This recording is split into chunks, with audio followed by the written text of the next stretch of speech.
Baru-baru ini isu tentang ancaman mafia migas terhadap Presiden Prabowo Subianto. Mafia migas yang selama ini dikenal sebagai kelompok kuat dengan jaringan korupsi yang luas, dikabarkan mengancam akan menggulingkan Prabowo jika ia nekat melanjutkan upaya pemberantasan korupsi di sektor migas.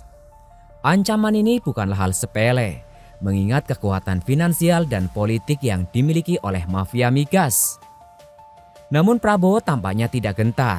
Ia dikenal sebagai sosok yang tegas dan tidak mudah diatur, terutama ketika berhadapan dengan oligarki dan kepentingan korup.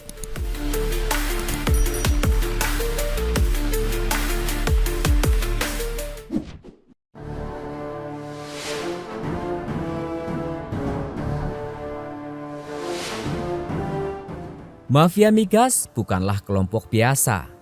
Mereka memiliki kekuatan finansial yang luar biasa dengan uang yang mencapai ribuan triliun rupiah.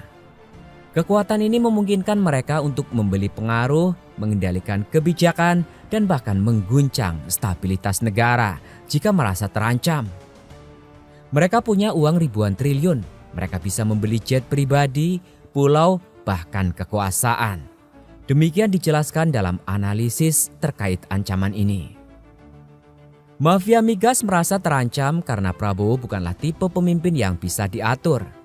Ia tidak memiliki kepentingan bisnis di sektor migas dan ia memang memiliki niat serius untuk membersihkan Indonesia dari praktik korupsi yang telah berlangsung puluhan tahun. Namun mafia migas tidak akan tinggal diam. Mereka menggunakan berbagai cara untuk melawan, mulai dari ancaman, intimidasi, hingga manipulasi opini publik.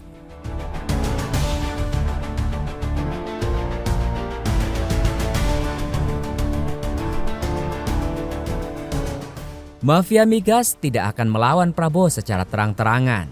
Mereka lebih memilih untuk bermain di balik layar, menggunakan ancaman dan manipulasi opini publik. Mereka bisa menyebarkan isu, menciptakan narasi negatif, atau bahkan memanfaatkan media untuk menggiring opini bahwa Prabowo akan jatuh jika terus mengejar kasus korupsi di sektor migas. Namun mafia migas lupa satu hal. Kekuatan rakyat. Mereka bisa membeli opini, tapi mereka tidak akan bisa membeli kepercayaan rakyat. Rakyat Indonesia semakin cerdas dan sadar akan permainan kotor yang terjadi di sektor migas. Dukungan rakyat akan menjadi senjata ampuh bagi Prabowo dalam melawan mafia migas. Menghadapi koruptor, saya tidak akan mundur menghadapi koruptor. Prabowo bukanlah politisi biasa.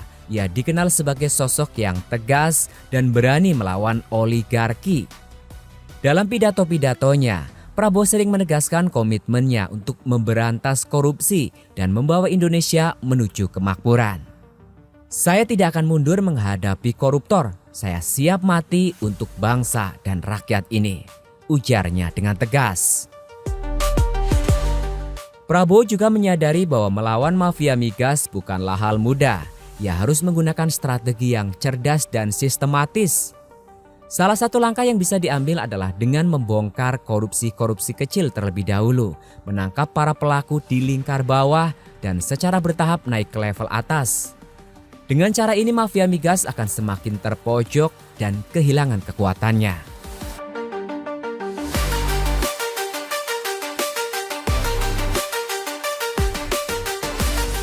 Kekuatan terbesar Prabowo dalam melawan mafia migas adalah dukungan rakyat. Rakyat Indonesia semakin sadar akan praktik korupsi yang merugikan negara.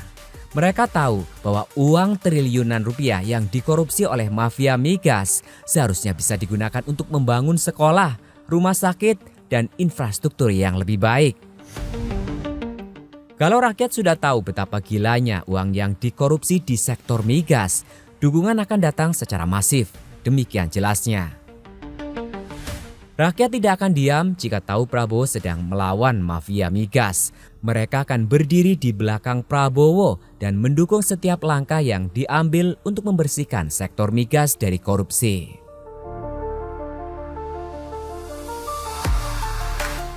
Jika Prabowo berhasil mengalahkan mafia migas dampaknya akan sangat besar bagi Indonesia.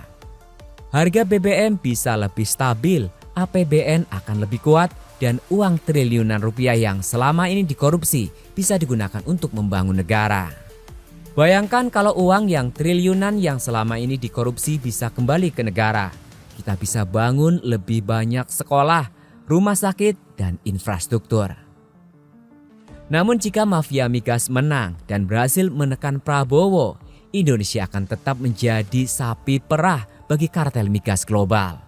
Harga BBM akan terus dimainkan, uang negara akan terus dikorupsi, dan masa depan bangsa akan digadaikan.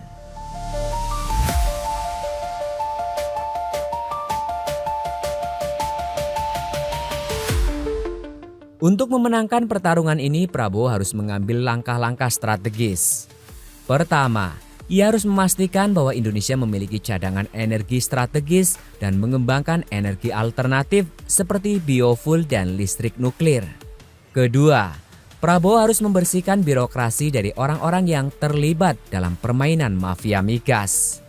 Ketiga, ia harus menggunakan kekuatan intelijen untuk mengungkap jaringan mafia migas dan mengumpulkan bukti-bukti yang kuat.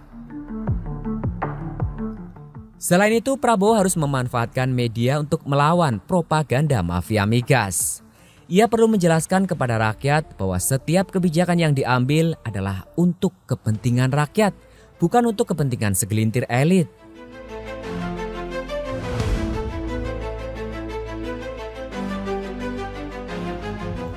Pertarungan antara Prabowo dan mafia migas adalah pertarungan besar untuk masa depan Indonesia.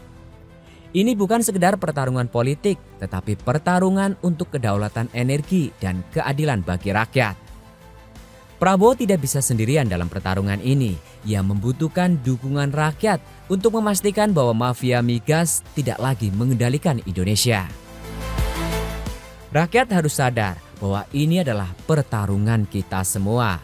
Kita harus mendukung setiap langkah yang diambil oleh Prabowo untuk membersihkan sektor migas dari korupsi.